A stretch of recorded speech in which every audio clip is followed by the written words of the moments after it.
First of all, good morning. Second of all, look at this tire fitment. What the heck? It is just scraping a little bit. Got a little bit of tire boogers right here. I don't know how it clears either. I'm gonna be honest with you guys. Look at this. Let me flip you guys around. That is fitment right there. Oh no, my wrap's coming undone. But yeah, the tire's getting a little shaved down, but that's okay. It's just self-clearancing. Definitely rubbing on the bumper. The quarter panel, it's pretty tight, but that's crazy. So yeah, good morning. It's Saturday, day 3? Day 3? Thursday, Friday, Saturday? Yeah, day 3. Senna and I and my friend Paul Darling, he's the guy with the E46 BMW that did really well at Lime Rock. We went for a little run this morning, 2 miles, 1 lap around the track. We actually went faster than we did the other day, so that was fun. Good way to start the day. And then now it's not looking all that nice. There was a little bit of a drizzle like an hour ago, but it's staying dry right now. But anyway, we have for the first time ever at a Grid Life event, we have like a morning warm-up session. So 8:45 a.m. so it's what, in about like an hour? Yeah, I just did. I don't even have a watch on my head. So yeah, in about an hour we'll have a practice session, and I think I'm going to put on the old Falcons because I don't want to put heat sessions on the new sticker set. So I'm going to try that, and then we'll put the blue TSWs back on for race 1, which I think is around 11 o'clock. So gonna be a pretty chill day. Warm up, race 1, race 2. So day 3 coming at you. Hopefully it's a good day. My dude Mark, he hooked it up with this little pump at Lime Rock. He saw me struggling with the hose and he's like, dude, let's get one of these. So he actually had a spare one. Let me have it. So boom, pop it in, press the on button, and then not only that, it automatically stops once it's full. That made my life way easier. Yeah, Mark also, he helped me out with the carbon fiber roof. I mean, he did all the work. He's got that pretty badass EG time attack patch.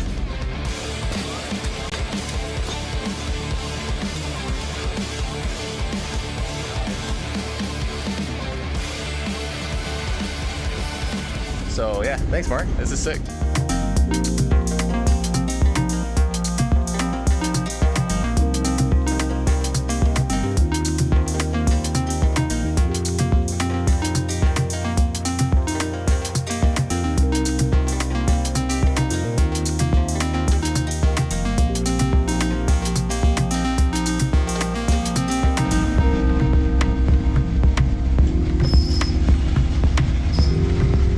So yeah, I opted not to go for the warm-up. 1, because the track's damp. Not really gonna learn much. And yeah, you don't want to risk it in these damp conditions. Decided to skip it. I think only like 6 cars went out, and they actually combined GLTC and GT. And with both of those classes, only 6 cars went out. So we're just going to wait until race 1, which is at 11. So we got about 2 hours. I stiffened up the shocks a little bit all around. So we're gonna see how that does during the race and then go from there. Did some vinyl work on the front corner. Can't even tell anymore. It looks fine from far away, but don't get too close because you can clearly tell it's duct tape and gaffer's tape. But anyway, race 1's up next. Hopefully we can get either 2nd or 1st place. I don't think a 3rd will help us in the championship. I realistically need wins, but I think that's going to be tough against Andy. And then also we have Tony Marchev in the black Corvette C5. He's on the outside of Andy, and he's always a tough car to get around. So we'll see what we can do.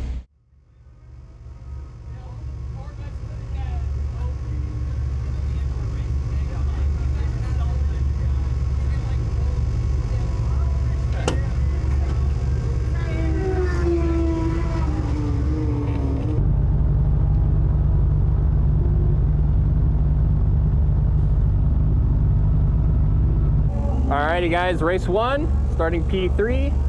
Just got the 5-minute call.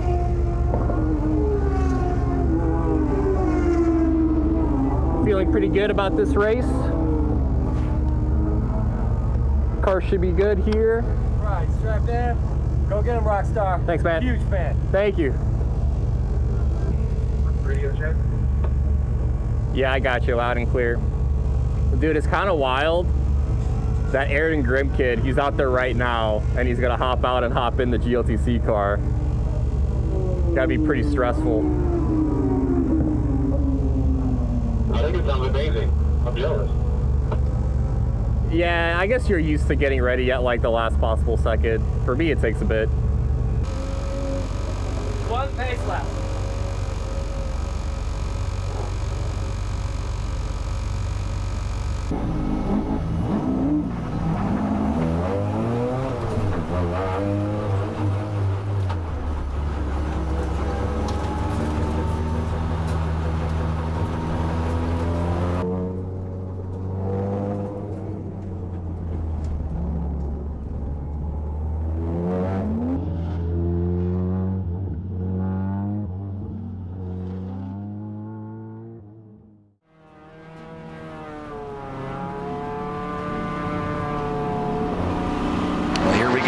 Grid Life Touring Cup Race 1 from Autobahn Country Club, Grid Life Chicagoland, a home event for us here at Grid Life. On the front row, Andy Smedegard and Tony Marchev.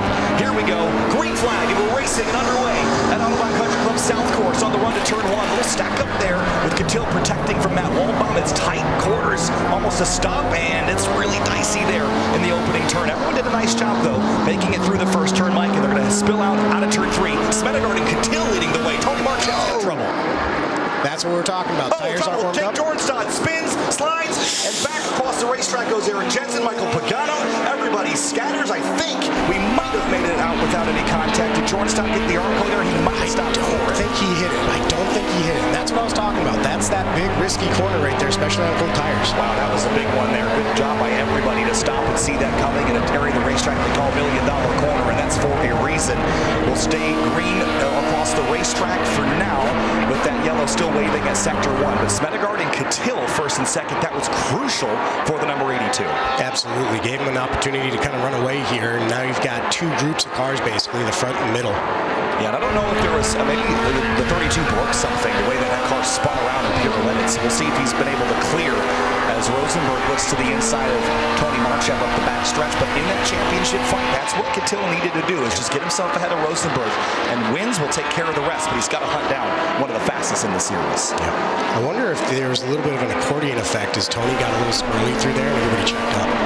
Yeah, I think you're exactly right about that. But big scary moment when you have cars spinning, sliding all over the racetrack and the track funnels down into a chute. But Aaron Grimm right out of the rush car straight into GLTC, and we come across the start-finish line here. Smedegard, Catil, Waldbaum, Marchev, Rosenberg, and I think we're clear over there at turn 3, Mike. So we'll carry on. Yeah, look at the rotation those two are getting through 3. The way the back end slides through like that. Good slip angle. Matt Waldbaum there, the number 90, the S2000 bottom of the shot. He's put himself through. Now, you know, the challenge we talk about at Autobahn Country Club, this place races well. You've got lots of passing opportunities, but it can be hard to make passes when everyone's so close. And this is what we're going to see with these front two. Think back to Lime Rock Park, how much they had to follow each other in trail. You have to wait for a mistake. And Smedegard and Catil are unlikely to make those. I would agree, and Catil always seems to come on strong late in the race. You know, you can never really count him out towards the end. Interested to see how much curb Andy takes on 11. Yeah, Andy seems to drive really aggressively. Again, probably one of the best mechanics in the paddock, or in any paddock, and very comfortable using up his equipment. Eric Catil, also, very good mechanic in his own right, Honda engineer. Absolutely. And seems to be happy hammering curbs even with the low body and chassis on this car. But look at the gain there a little bit for Catil into 11. Looks like they're not using as much as I would have expected. Maybe I need to switch up my line. It's been sort of a give and take. We've seen some drivers really hammer those over there, but there seems to be an alternate line where you don't have to use them quite so much. And we've got a battle on our hands here. Like Catil that time through, 4/10 better than Andy Smedegard. You wonder if Andy is nursing the tires a little bit, or if Catil's found something. I think Catil and Andy on such an even playing field. But go back to CMP, which is a track very similar in layout to this course, designed by the same guy. Catil dominated there. It wasn't even close. 17 seconds up the road in one of the races, and this track is so similar. Give Kittil clean air. I think we could see a similar dominant weekend. That's exactly what he needs to fight for the championship alongside Matthias Rosenberg, who will be going to Laguna Seca, so he needs to stack up as many wins as he can at the tracks that Kittil plans on going to, which is here in Joliet and then at Pittsburgh International Race Complex in October. It's always a fascinating dynamic. Not only do you need to finish well at the races that you're going to, but what strategy do you employ on what races you attend? Exactly right. Shipping your car all the way out there to California, that's 5 or 6 grand round trip. So that's almost an entire season of transport otherwise, right? So it's a lot on the line there. Kittil and Smedegard just matched. And they are walking away from the field. Yeah, Walbach not even close, 3.7 seconds back. And this is exactly what Kittil likes to do, is just separate the Gazelle from the rest of the herd. A little bit more curve there that time. And sizing up Andy. This is a track that Smedegard knows really well, based in Plover, Wisconsin, with Smedegard Motorsports, where he does a lot of the tuning for cars that you see here in the paddock, a lot of building, and Kittil's going to have a look to the inside, swings over to the left as Smedegard goes on defense here, Mike. It's a battle and a brawl up front here. This is the racecraft that I talk about. I've been watching Kittil, like I said, from 2019. His in-car videos were always my favorite because you can see him set up pass numerous laps ahead. So he's just poking there, just showing him that he's ready. I don't think he was actually ever intending to go for that move, but it's just too unsettling. No, I think it's working. He's got Andy looking out the rearview mirror now. But Andy's so solid. And going back to when Andy was running an S2000 alongside Lex and Tom O'Gorman. The S2000 chassis won a lot of races that year, and they weren't all from Tomo. Andy had a number in his own car. And the bones of that car are actually what Matt Walbaum is driving in 3rd place right now. And here comes Kittil, big run on the backside of the course. And the difference between these two cars, they're about 350 pounds apart in weight. The GT86 out front, Andy calls it the GT86.2. It has the F824 engine from the newer Toyota GR86, where Kittil is running a Honda K24 swapped into this car, but there's very little Civic left originally. Look at this run, though, for Kittil on the back straightaway, up alongside. This is for the lead. Andy got a little bit squirrely coming out of patience there, and it looks like that run was all Eric needed. Yeah, but into turn 11 now. Andy hangs on the outside. Kittil jumps the curb side by side through turns 11 and 12, and coming back to the spectators up on the top of the building here. Door to door to turn 13. You can't do that here, Mike, but they're going to try it. Side by side, still through the last corner, coming to the stripe this time through 8 minutes to go. And Kittil's on the preferred line on the front stretch. This is the stuff we want to see. Look how respectful they're being, but still door to door. And Kittil gave it up. Gave it back to Andy there into turn 1. That inside line is so tight. But he is hounding this number 212 right now. This is a spectacular battle between these two. Andy on the back foot right now as they rumble towards turn 4. I think that was a smart move. You tuck back inside because if you battle too much, you give 3rd place an opportunity. You give Waldbaum and Marchev an opportunity to come up. Yeah, for those that might not be familiar with Grid Life Touring Cup, on the first page of the rulebook, it isn't anything about how you build the car. It isn't anything other than how you treat each other as racers, right? You don't win a race if in the process you lose the respect of your competitors around you. It's a core principle of this series. And Andy and Kittil racing at the highest level in this series, and they know exactly how to put on a great show for the lead. What's really the disadvantage of leading each other racing room? You have a great battle in the process. Absolutely, and as you can see, they're not losing time. They're still 5.5 seconds ahead of 3rd place. It looks like that's been shifting around.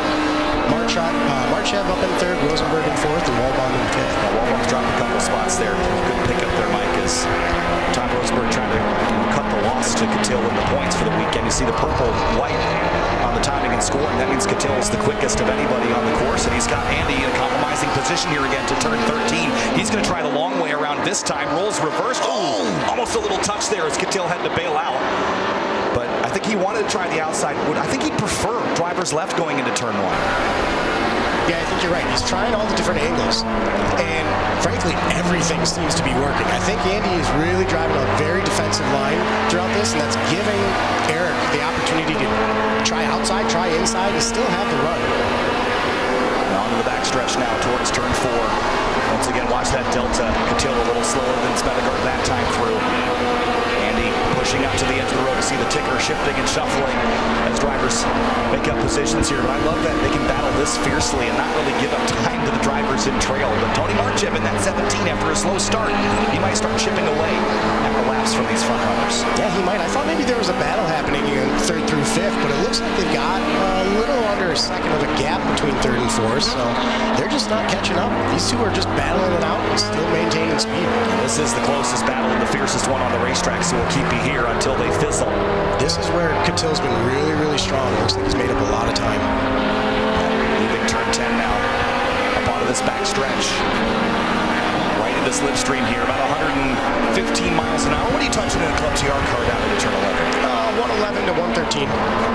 Depending on the car. Yeah, just about right then. So down into turn 11, look at Cattill setting up Andy on defense here. And he's going to swing to the left. He's going to try better run. Oh, this is going to be great.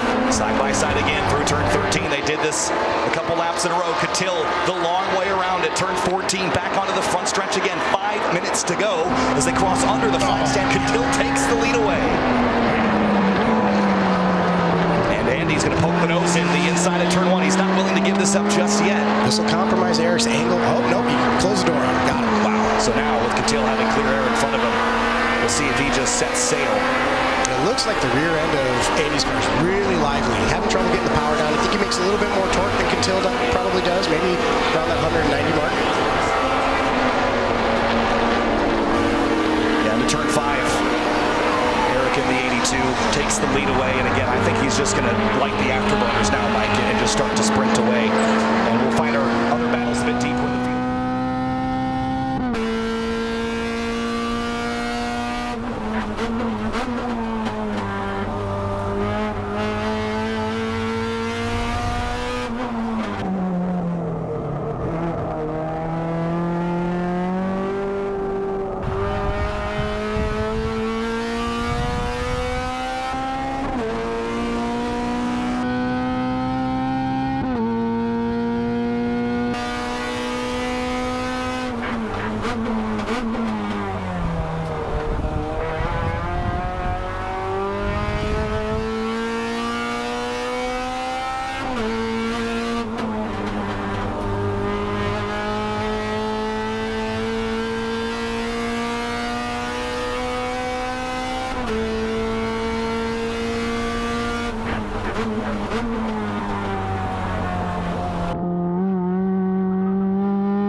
Every last point he can earn. And where do those points come from? The 25 points is for the win, and he scored 1 point in qualifying by virtue of the 3rd place. Andy Smedegard would normally earn 21 points for being in 2nd place, but he has 3 points from the pole position, so that will give him the 24 that he's got for now. Looks like Tony and Matan's line vary just a little bit. You'll notice Tony is swinging that out a little wider in turn 1. I noticed Matan was using a whole lot more curve through 11 as well, so it's interesting to see two similar cars but vastly different lines. Man, look at this little schnozzle on the back stretch. Michael Pagano to the outside of Piero Pucci. There's Natalie Latos in the MX-5. Dakota Pionic just ahead there. Look at Pucci on the outside. That was a move into turn 11. Respectful all around, but yeah, that was gutsy. I like it. He's really getting his feet wet. Around the outside of Latos there, she has to give up a little bit. Michael Pagano on recovery. slide and spin on the opening lap. In the 116, that Japanese market BMW right-hand drive. Going to try to sneak to the inside, but I don't think worth the risk there. Matt Beck and the 240SX going to try the long way around there in the red car. This is what I love about GLTC. Everywhere in the pack, there is this wheel-to-wheel racing. And you'll notice the same kind of respect that we saw up in front. Even though these folks are all going door-to-door like this, they're still pushing. Oh, look at Pagano up the inside at 4. That's a little bit dicey there again. Trying to get Latos to give him the inside lane somewhere. But that's going to leave him vulnerable to Beck, who carries much more speed through 4. And here's Robbie Vierhout way on the inside. That half didn't work, and he's going to push wide just a touch. 4 is an interesting place to try and make a pass. That is a fast corner with a decreasing radius, so it looks like you've got a whole lot of space as you start to turn in, but that outside edge comes up real quick. White flag, it is the last lap. The leaders have already crossed the start-finish line here, so 1 lap to go in IBOT GLTC Race 1. There's Catil, 2.5 seconds over Andy Smedegard, and this looks a lot like what we saw at Carolina Motorsports Park, and everybody here should be circling this 82 and putting a target on those taillights. Absolutely, you're a little bit of a prophet there. You called that one, didn't you? Again, I think this car is just so well suited to tracks like this. And again, it's not by as much as he won at CMP. You know, I'm actually paddocked right across from Eric, and after every single session, he's had that car up on jacks, and they've been messing with the alignment, messing with the settings just a little bit. And you'll notice, I mean, Andy had a big gap on him in qualifying. And we were wondering how that was going to play out in the race. I think those little changes that Eric's been making, we know how diligent he is about that, have really shown the results here. Eric Catil this season has won 4 races. 3 of them came at Carolina Motorsports Park. The most recent came in race 4 at Lime Rock Park just a couple of weeks ago in August. His average finish this year, 2.6. It's better than anyone in IBOT GLTC history. The champion gets to go to Germany, to IBOT's factory headquarters, and maybe even drive at the Nürburgring. Catil getting the job done here at Autobahn Country Club. 5th win of the season in Grid Life Chicagoland. Eric Catil trudging just ever closer to the chance at a 2nd title here in this competitive grassroots series. Andy Smedegard comes home 2nd. Tony Marchev and Utan Rosenberg rumbling to the line 3rd and 4th. And Matt Walbaum, after, whoops, I thought he was going to pick up 5th, but he made a mistake in the last corner. He's going to give up P5 to Lena Chin, who will grab a top 5 position here in the 9-8. Dude, I thought my wheel came off because I just almost lost it in the last corner. That was sketch.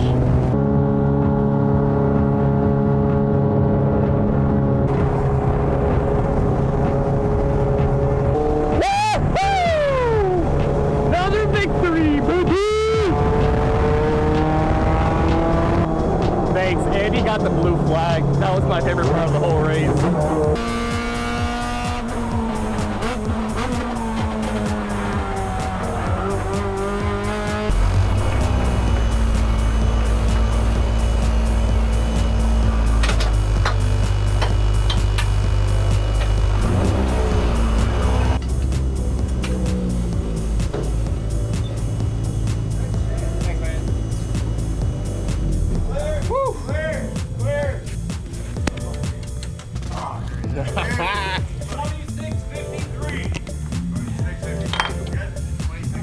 Yes, sir. 255 front, Falcon. 225 rear. Good racing. Thanks, man.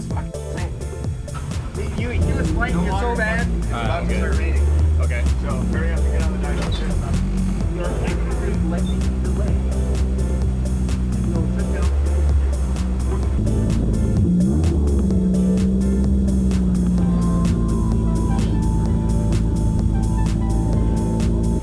Dude, there was oil in the last corner. Yeah, dude, I'm like, oh, Dude, I thought my wheel fell off. I was like, just finish. And then I was like, wait a second, it feels fine. Yeah. Were you trying to like get me to push you? I was like, dude, there's no one behind us. That was good job, man. I have a loose ball joint. Oh, really? The right front, and like every time I turn the car would do. You know what my favorite part of the whole race was? When you pass me? No, when you got blue flag. Oh yeah, like no, what the fuck is happening? We're blue flagging for this? I was like, that's funny. That's gotta sting. No, dude, we were like, when we were side by side, like through the last quarter, that was fun. I couldn't believe you held it on the outside. I mean, of course, you were gonna break deeper than I was. I think 4, 5, 6. Yeah. And then you like hit me everywhere else. Yeah. I had you in the right left before the long straight. Like, it seemed like your car was struggling getting power down, whereas like I just chuck it in and just power out. That was fun. We were like dead even on the straights. Like neither of us had an advantage there. P1, fortunately we're on the dyno, so technically it's still unofficial. We got about 40 something pounds of weight buffer, which should save me, I think it's like 3 horsepower. So I can make up to 198, but we have it tuned to 195, so hopefully the car's good.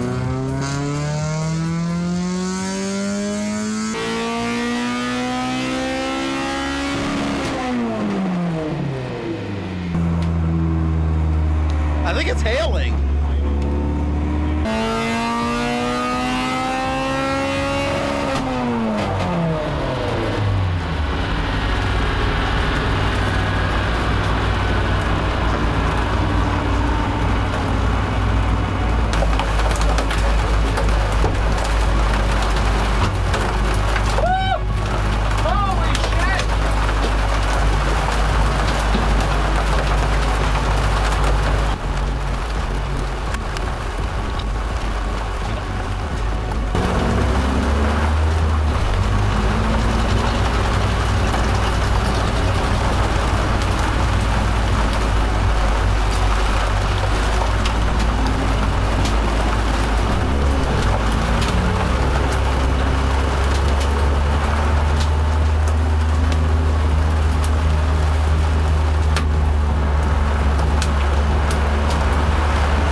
P1, race 1, 5th win of the season, 11th win in the Sedan.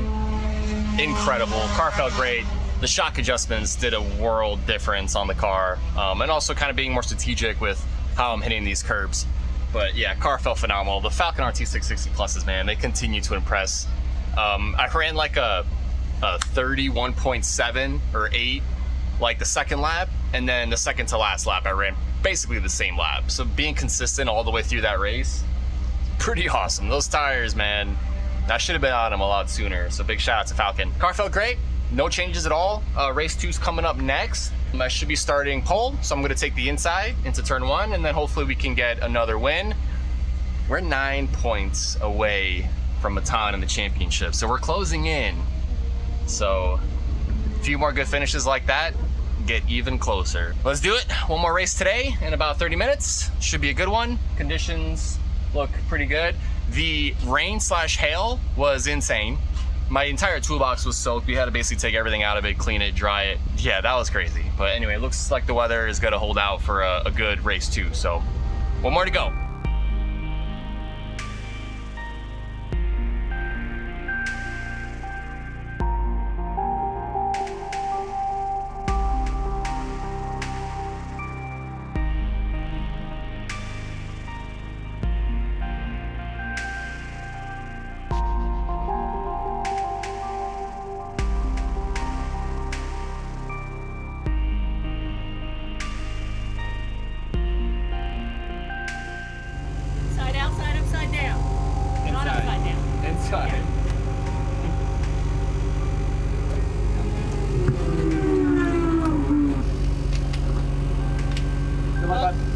Wait up for me. If I fall back, just like lift a bit, so let's keep it exciting. And then you can push me, right? And then I'll push you. Okay, yeah. All right, race 2 starting on pole. Andy's going to be fast in a turn 1. I already know it, so I'm gonna have to try to do my best here to hold the inside line and clear him before that left-hander. I just remember when it's rained here, sometimes the water seeps up on the middle seat through the last corner. So if you find a split there, you have to straddle it.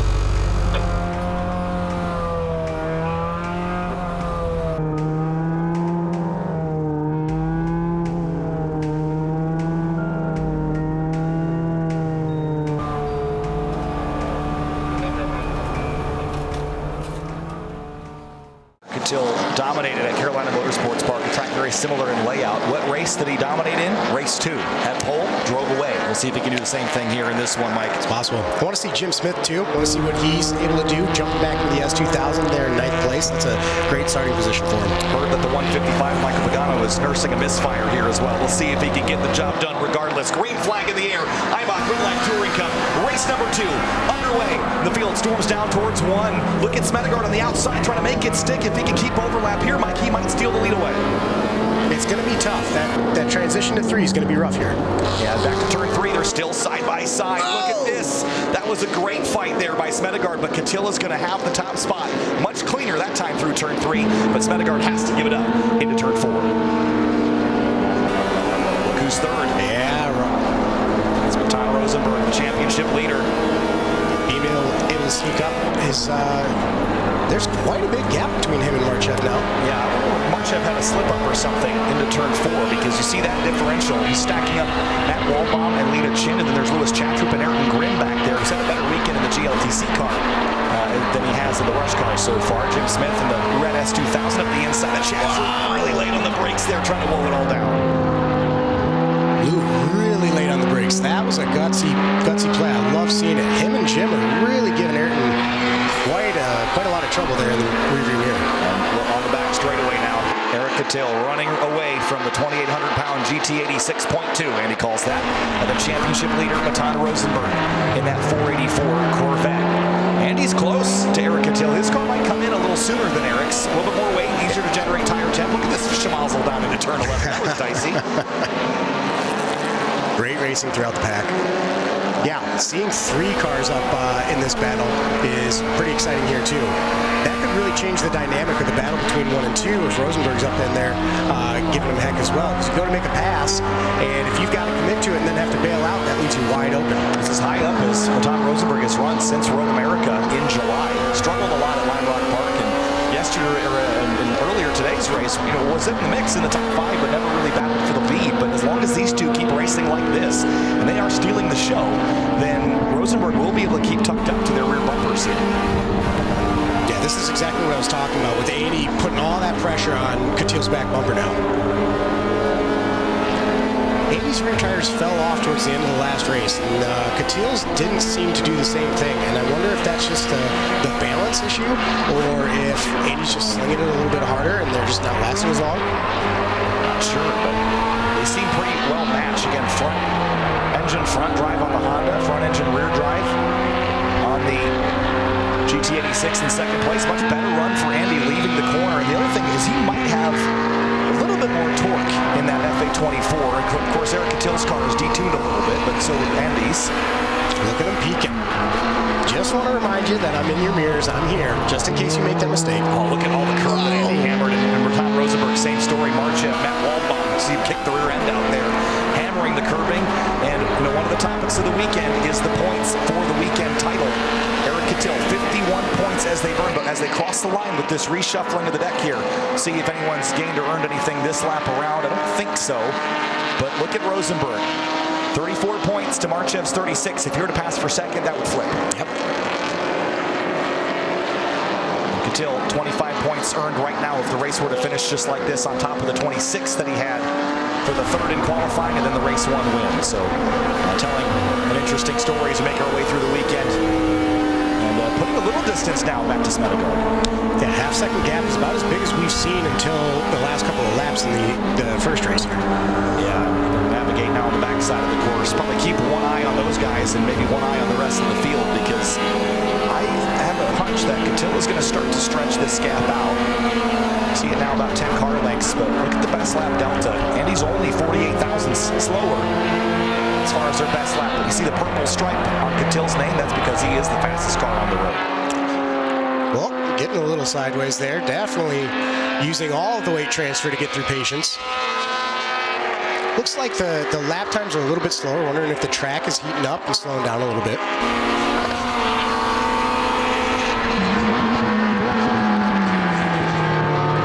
Really close that gap up into turn 11 there. Yeah, again, I think for Andy, Catil's car, I think, is a little bit quicker, but he's going to struggle to find an advantage on Catil unless Eric makes a mistake. So, again, keep one eye on that.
Smedegard took the best lap of the race, but he's also lost 0.7 of a second.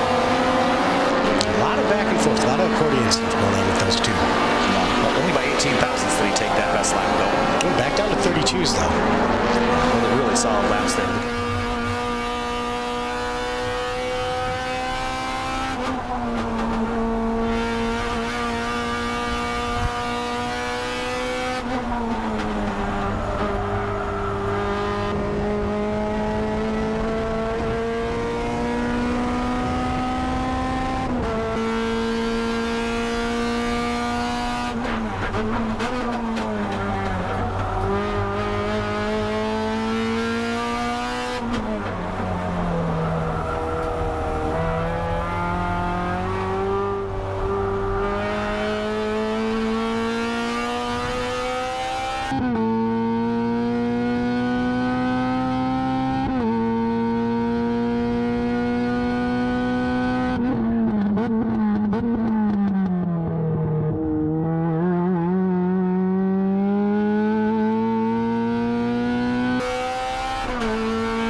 his car a little bit, and you know, one of the challenges with these heavier cars, trouble for that wall bomb, and that looks like a motor potentially for the number 90, and he'll pull off course. That will probably bring out a yellow in sector number 2.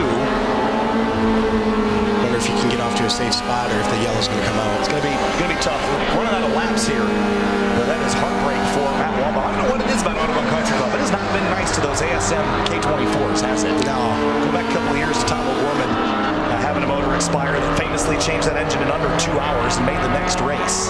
Well, you know, part of it might just be there's so many ASM cars out there in general that if something goes wrong, you notice it, right? Yeah. And you got 15 cars in the field. Well, he did a really nice job pulling off to the inside, so he might be able to keep that green. Those guys are racing down there. I didn't see a yellow, so maybe we're okay.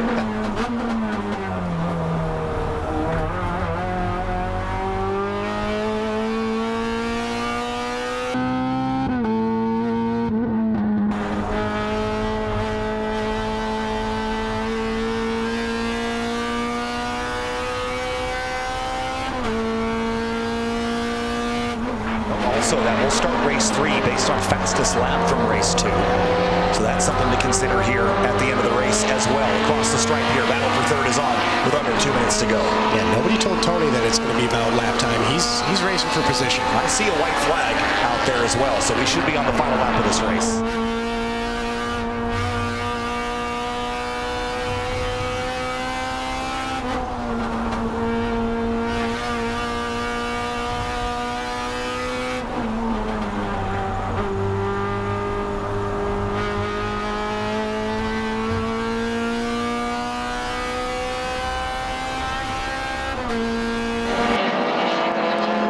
Eric Cattell all out there by himself, 2 seconds clear of Andy Smedegard, and doing exactly what he needs to do to reel in Rosenberg in the title fight.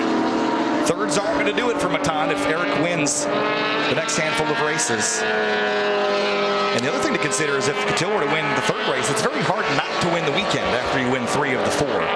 So that puts him well ahead to earn that first place trophy.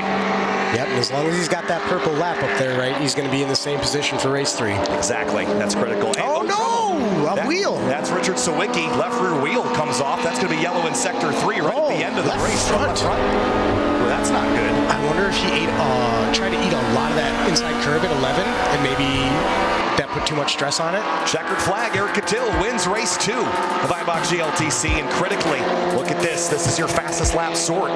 This will be your grid for the third race of the weekend. Cattell, Smedegard, Marchev, Rosenberg, baby! Hell yeah! Dude, the car, oh, it's so good.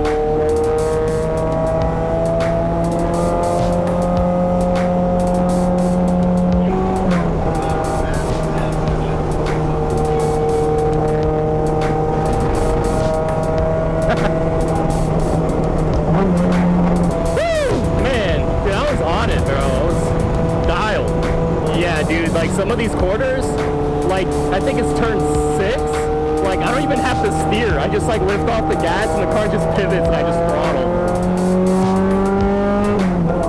Let's have a look here at results for race number 2 for Ibach GLTC. Eric Cattell, second race in a row. Then Andy Smedegard, second place again. Matan Rosenberg, Tony Marchev, and Lena Chin, top 5. Then Ayrton Grimm, 6th place. Nice result there. Chatrup, Shukla, Lavoie, and Crispin, your top 10. Great result for Julio.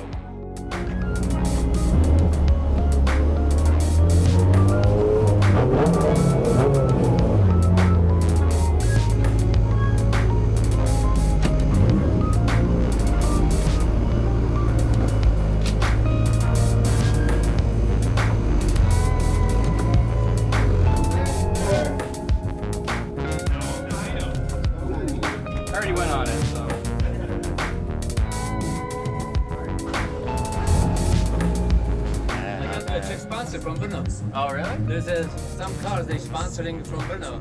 Some engineer, I couldn't understand the guy. Who was the guy? Nice job, fast lap. Thanks, man. Dude, you kept me honest those first few laps. Wow, sounds terrible. Working on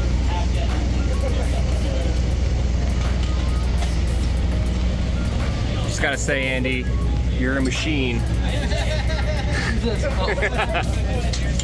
Yeah.